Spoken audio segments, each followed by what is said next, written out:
Bonjour à tous, petits et grands. Aujourd'hui, Madame Lecture va vous lire Martine en bateau.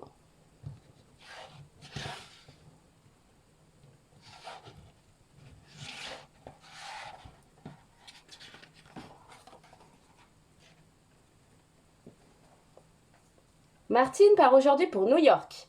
Miss Daisy, son professeur d'anglais, l'accompagne. Les amis d'Amérique ont écrit dans leur lettre d'invitation. Surtout, Martine, n'oublie pas ton petit chien Patapouf. On l'aime bien. Il est si gentil. Ce serait dommage de le laisser à la maison. Donc Martine et Miss Daisy s'embarquent avec Patapouf sur le paquebot. Dans la cabine, Miss Daisy range les bagages. Martine fait la connaissance de ses nouveaux amis. Je m'appelle Annie, dit une petite fille. Moi, Martine, et mon petit chien Patapouf.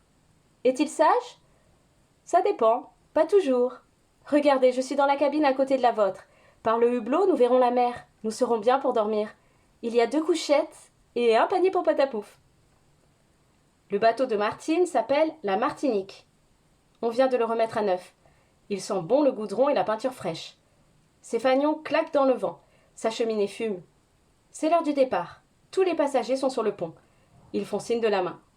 Pour Martine et ses amis, c'est un beau voyage qui commence.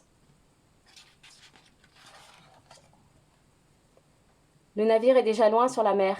Il disparaît à l'horizon. On n'aperçoit plus que son panache de fumée qui monte vers le ciel. Les mouettes planent au-dessus des vagues. Le vent souffle à peine.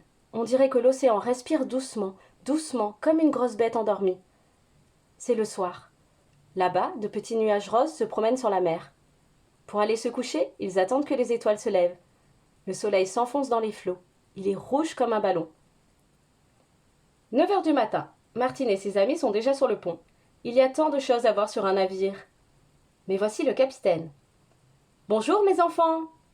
Il a l'air sérieux, le capitaine. C'est lui qui commande l'équipage. Il ne faudrait pas que Patapouf fasse des bêtises, par exemple. Justement, le voilà qui s'enfuit des cuisines. Il est allé fureter dans les paniers de poissons. Quelle aventure! Un homard est resté suspendu par les pinces au bout de son museau. Le cuisinier accourt, tout rouge encore du feu de ses fourneaux étincelants. Patapouf! Patapouf! Crie Martine. Patapouf traverse le pont à toute vitesse. Les passagers se retournent. Pauvre Patapouf, le voilà bien puni de sa curiosité. Miss Daisy ne s'est pas mise en colère. Elle est allée se reposer dans sa cabine. Elle ne supporte pas le vent ni le soleil. Profitons-en pour aller visiter la salle des machines avec le chef mécanicien. Cette échelle est raide. Prenez garde de glisser, mademoiselle Martine. Cela n'est pas facile de descendre par ici. Il ne manque rien sur ce paquebot. Voici la piscine de natation. Quel plaisir de plonger et de jouer au ballon dans l'eau. Martine est une excellente nageuse. Mais attention, les chiens ne sont pas autorisés à se baigner avec les enfants. Midi. Miss Daisy emmène Martine au restaurant. Voici le menu, dit le maître d'hôtel. Potage du jour, homard en belle vue, poulet du chef, fromage, dessert surprise, café. 14 heures. Il fait de plus en plus chaud. On n'entend plus que le bruit des hélices et le cri des mouettes. Sur le pont, des passagers font la sieste. D'autres lisent des romans. Ceux qui n'ont rien à faire regardent passer les nuages. Martine rêve dans sa chaise longue. Elle se croit déjà en Amérique, dans les rues de New York ou bien dans les plaines du Far West. Annie, la petite amie de Martine, est venue la chercher pour jouer au volant. Voici les raquettes. C'est à toi de commencer. Le volant saute à droite, saute à gauche. Moi aussi, je vais l'attraper, dit Patapouf. Il bondit en l'air. Une grosse vague secoue le navire.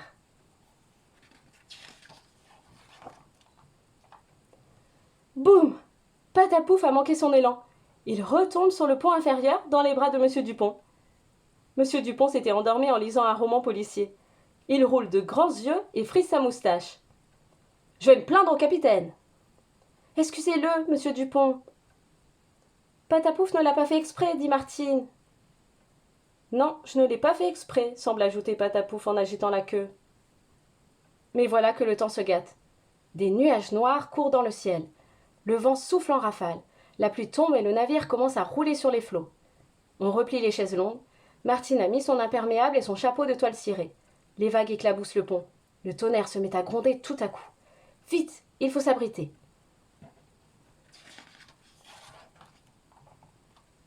C'est la tempête. Plus personne sur le pont. Les messieurs sont au bar, ils jouent aux cartes ou aux échecs. Les dames font la causette au salon et les enfants lisent leurs livres d'images. Miss Daisy a mal à la tête. Martine et Patapouf ne s'ennuient pas du tout. Les voici à la fenêtre de leur cabine. À travers le hublot, ils regardent la pluie tomber et les flots bondir sur la mer comme un troupeau de moutons. Le beau temps est revenu. La tempête s'éloigne à l'horizon. La mer se calme. De tous côtés, l'océan s'étend à perte de vue. Soudain, tout près du navire, 4 poissons, 4 dauphins sautent par-dessus les vagues. On dirait qu'ils s'amusent à faire la course.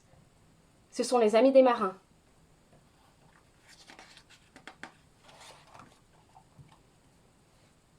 Une semaine plus tard, le navire fend les vagues à toute allure. On approche des côtes américaines. Miss Daisy prépare les valises dans la cabine. Sur le pont, Martine a retrouvé sa petite amie. Le capitaine lui a prêté ses jumelles. Annie demande « Que vois-tu là-bas, Martine ?»« Je vois des remorqueurs. Il y en a 3 l'un derrière l'autre. Ils viennent à notre rencontre. Et puis, plus loin, je vois le port de New York. » New York. On vient d'amarrer le paquebot. Voici les grues géantes, les cargos ventrus, les gratte-ciel aux 1000 fenêtres. Le beau voyage en mer est terminé. Miss Daisy, Martine et Patapouf débarquent. Le cœur de Martine bat très vite. Sa petite amie est venue lui serrer la main. « Au revoir, Martine, et bon voyage en Amérique !» L'histoire est finie. Et n'oubliez pas de vous abonner à ma chaîne pour ne louper aucune nouvelle histoire. À bientôt!